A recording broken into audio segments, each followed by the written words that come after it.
You're watching WKYT News at Noon. Good afternoon. It's 12:30. Bill Bryan and Barbara Bailey reporting for WKYT. Well, you certainly need an umbrella and a rain jacket today. As you can see on our First Alert Defender Network, we do have heavy rain and have had heavy rain moving through the region for much of the day, and that's causing some high water in some spots. Let's get an update from WKYT meteorologist Micah Harris on this First Alert Severe Weather Day. Yeah, we've had two locations, Winchester #1 and Mount Sterling #2, that I'm getting reports from not only the National Weather Service, but people are calling, seeing that on Twitter, Micah Harris WX. Check out those pictures and those reports on there. But that's out of Mount Sterling. So heads up in those two locations. I'm sure of other locations, because other locations have picked up anywhere from 3 to 4 inches of rain in some spots, especially back toward the west. And so I have no doubt we have other locations with some flash flooding going on.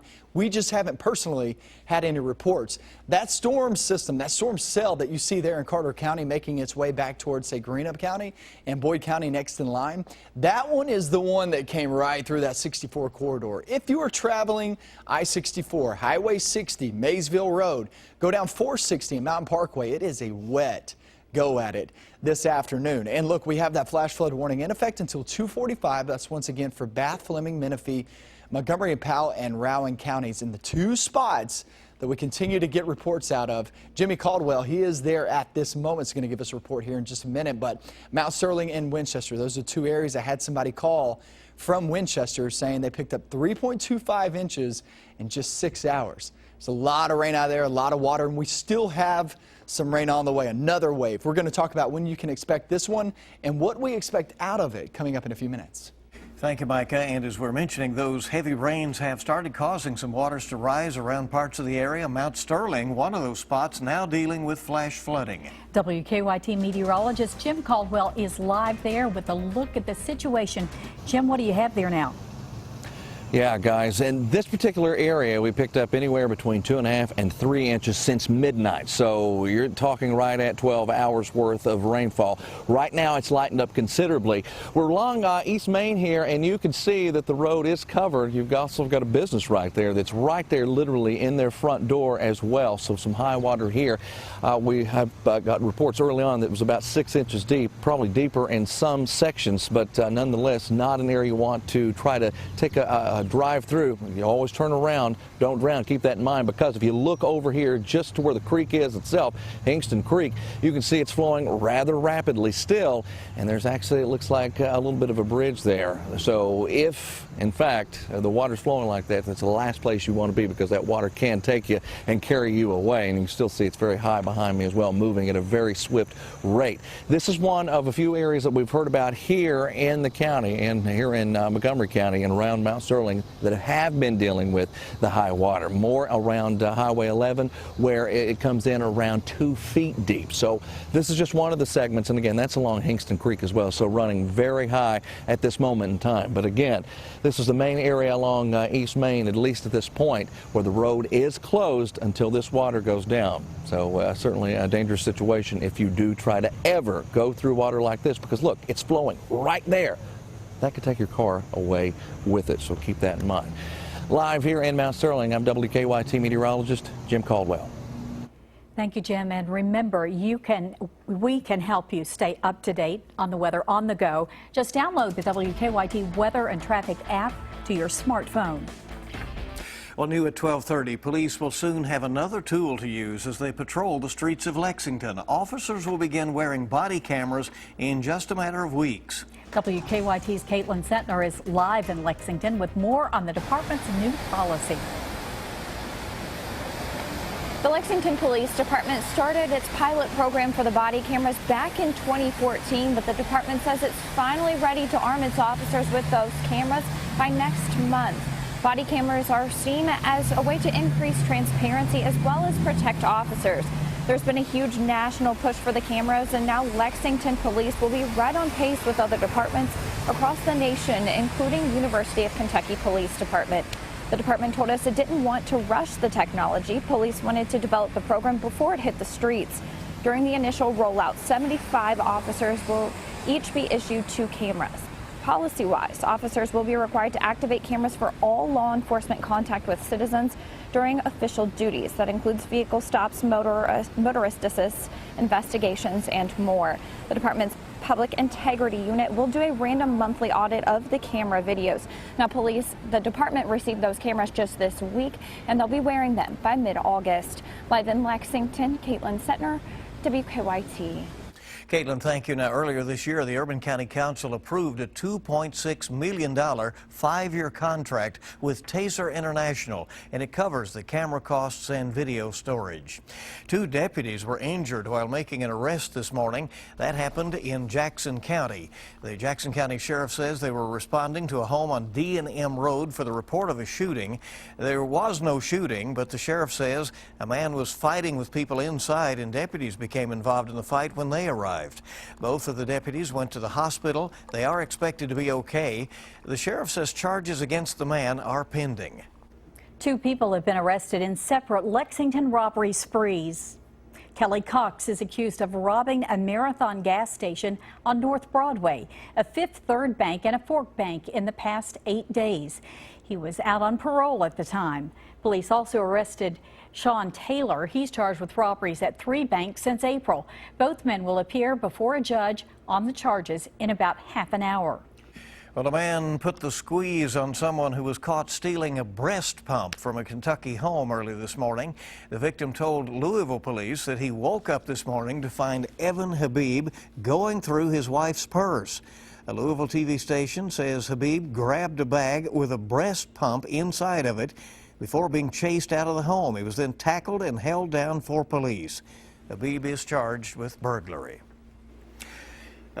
Different. Donald Trump is trying to take back a suggestion that hackers should help the FBI find Hillary Clinton's deleted emails. As Craig Boswell shows us, Trump says it was a joke, but Democrats say there's nothing funny about his comments.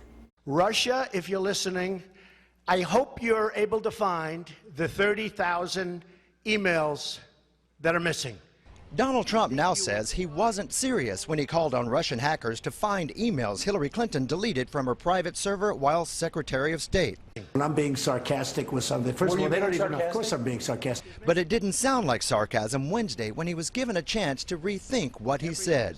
You said I welcome them to find those 30,000. Well, they probably have them. I'd like to have them released. Does that not give you pause? No, it gives me no pause. If they have them. We might as well find. Hey, you know what gives me more pause? That a person in our government, Katie, would delete or get rid of 33,000 emails.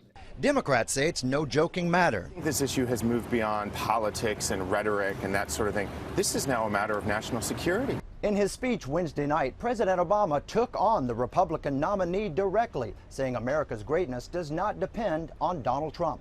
He's just offering slogans, and he's offering fear. He's betting that if he scares enough people, he might score just enough votes to win this election.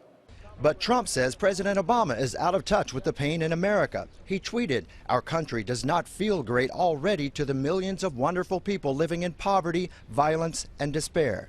Craig Boswell, CBS News, the White House. The FBI is investigating to find out who hacked the Democratic National Committee email system, which sparked this debate. Sources tell CBS News all signs do point to Russian government hackers, a claim Russia denies. The Democratic National Convention wraps up tonight. Hillary Clinton will take the stage to accept the party's presidential nomination and make her case for being elected in November. President Obama spoke on her behalf last night, calling her the most qualified candidate ever. Hope you keep it here on WKYT News. Do you feel like doing something good today? Well, we have 2 options for you. One involves blizzards and the other a donation of blood. We'll explain coming up on WKYT. And we have the rain outside at this moment. A lot more rain on the way for some zones. We're going to go over that, and I'll show you an hour-by-hour breakdown when we can move this stuff on out of here. Coming up. Now, your hour-by-hour forecast with meteorologist Micah Harris. Those heavy downpours continue to make their way eastbound. This is your first batch of the heaviest rain for the afternoon. This will continue to track eastbound, so hazard. You're picking up on some rain at this moment. If not, well, just give it another minute or two and it'll roll right through you. Alice Lloyd College, you're next in line here in about 20 minutes. Pikeville, Prestonsburg seeing that, and then you work your way southbound into Weeksbury, picking up on some of those storms. But the heaviest rain that right now, it's Carter County into Boyd. Boyd, you're going to be next in line, and that goes for portions of Greenup County. Now, all that rolled through this section across 64 and also US 60. And that's where we have had, and you saw that from meteorologist Jim Caldwell out at Mount Sterling. East Main Street still covered as East Main Street. There's a point in it where both of these roads meet at the very bottom. And at the very bottom, boy, all that rain's got to go somewhere. Gravity takes a hold and takes it right into the lower lying locations. And that's going to be the case. So we still have that flash flood warning in effect until 2:45, Bath, Fleming, Menifee, Montgomery, Powell, and Rowan counties. Also, one for Winchester and Clark County did get a report about 3 inches in that location to 3.5 inches. So watch out for that, especially southern Clark County. Really heavy downpours coming out of Manchester, 421. Annville area still picking up on some of that rain, and Manchester as well. It's heading eastbound. Hal Rogers Parkway is going to be a wet go at it the next several hours because you guys down southeast have a long time before we can call it quits. We still have this bulk of moisture. It's going to be streaming northeast. This will more affect Danville and southbound, Danville to Richmond and southbound, as opposed to Lexington. Lexington, we're not going to get a lot more heavy rain. The heaviest rain is now past us. We're still going to get some showers here and there, but the heaviest rain's long gone out of Lexington. Could you get a heavy downpour? It's possible if you do get some developing, but for the most part, it's going to be light to moderate rain from Lexington westbound. Then you work your way down toward the southeast. Here's 6 p.m., 7 p.m., still holding on to some of those showers and thunderstorms. Go toward 8 p.m., 9 p.m., and look at most of this just fading away. By midnight, it's long gone. The next couple of days, we're looking at hit and miss activity, back to that type of pattern for Friday, Saturday, and Sunday. Now, Friday's not a good chance of rain. 30, maybe 40% there in the forecast, and there's a few rumbles, but for the most part, most of us are dry on Friday. That'll help us dry some things out. Saturday, another batch of rain comes flying on in here at 60%. All 3 of those days still, guys, is hit and miss. A lot of events going on this weekend. Obviously, ball fields probably not going to be a good go at it the next few days just because of all this rain we've had. Most locations will finish off 1 to 3 inches, and some locations even higher than that, 4, maybe even 5 inches when it's all said and done. Well, this rain, next 24 hours. All yeah. right. Soggy day. Huh? Very soggy. You're right about All right, that. we saw you down a blizzard earlier this morning, It was right? good, When they too. were in 7:45 we knocked one out. It was interesting. So how does, ice cream sound on this day to you? And find out how that could help children on Dairy Queen's Miracle Treat Day. Stay with us. Welcome back. Great to have you with us on WKYT as the rain keeps rolling on through on this Thursday. If you need an excuse to eat ice cream, here it is. Today is Miracle Treat Day at Dairy Queen, and the proceeds help benefit the Children's Miracle Network, including Kentucky Children's Hospital. We're joined now by Steve Mitchell with Dairy Queen, along with Chloe Hurley with Kentucky Children's Hospital, and Savannah No, a patient at Kentucky Children's Hospital for many years, right? Yes. We're so glad you came in today. Everybody being there. Chloe, first tell us about how important this is to Kentucky Children's Hospital. So, Miracle Treat Day is a big part of fundraising for Kentucky Children's Hospital.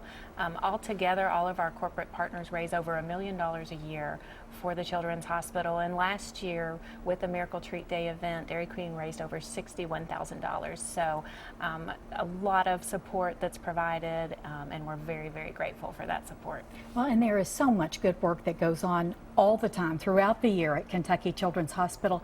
Savannah, your connection to the hospital, what led you there first? 4 years ago, I suffered from sudden cardiac arrest, and I was swimming at my home pool, and then I was taken by local EMS, and then I went to UK, and I was in the hospital at UK Children's Hospital for like about 2 weeks. And now I see a cardiologist every 6 months at UK. So you have those regular follow-ups, and does it make a difference to you, and you think into younger children as well, that there is a special hospital that's just for kids? Yes. When I was there, the nurses, it didn't seem like you were in a hospital. They didn't seem like doctors and nurses coming to stick you with needles. They just seemed like your friends, like they wanted everything to be like perfect for you. They wanted you to feel comfortable. I mean, it was awesome. And we're so glad that you're doing so well Thank now. you. That's wonderful. Steve, this is such a great thing that Dairy Queen does. Why is it so important and how does it work? Yeah, well, how it works is anyone who comes in today to purchase a blizzard of any size, $1 of the cost of that blizzard is going to go to the Miracle Treat Day Network. And what makes it so important is it's an easy way for people to be able to give to a program like this and get something that they were probably going to get anyway, a nice ice cream treat. Or maybe they can get a whole lot and take them back to the office and Absolutely. make friends with people. There you go. And a donation for each of those purchased today. It is Miracle Treat Day at the Dairy Queens in the region. And it's good to have everybody. Continued good luck on your checkups as you go along. You look like you're doing great. All right. Thank you all very much. Well, roll up your sleeve and you might save a life. How you can help Kentucky Blood Center next on WKYT. Welcome back to WKYT News. You never know when someone you care about might need blood. Kentucky Blood Center is hoping you'll roll up your sleeve and help save lives for people in central Kentucky. So important to do. And we're joined by Martha Osborne, Executive Director of Marketing and Recruitment. Welcome. Glad to have you in here today. Thank you. Appreciate being here. Referred to this as the dog days of summer. It really is that because people are so busy and doing other things, getting ready for back to school. It's easy to forget those ongoing needs that you have. That's exactly right. People on vacations, and then schools are out, so we can't have blood drives at schools, and factories a lot of times are shutting down or have reduced workloads, and so it gets really difficult to have enough blood at this time of year across the country, and we're no different. So yeah, we do as much as we can to encourage folks to come out and give on a regular basis. Well, how do you do that aside from the good feeling that people have in giving that blood? How else do you encourage them? Well, we always have something that we feel like we give back to the donors. Right now, through tomorrow, you can come in before you do your back to school shopping and get a $10 gift card for that back to school shopping.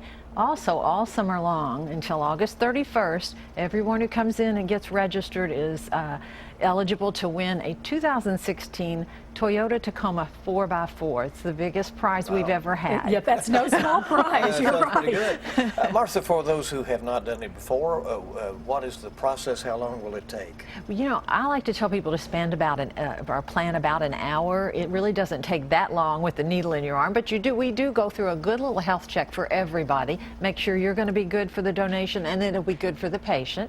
The time you're on the bed's only about 8 to 10 minutes. You stay with us a few minutes afterwards for some Little Debbie's and fun. Right. And in all of that, what else can you do in an hour that's going to be more important?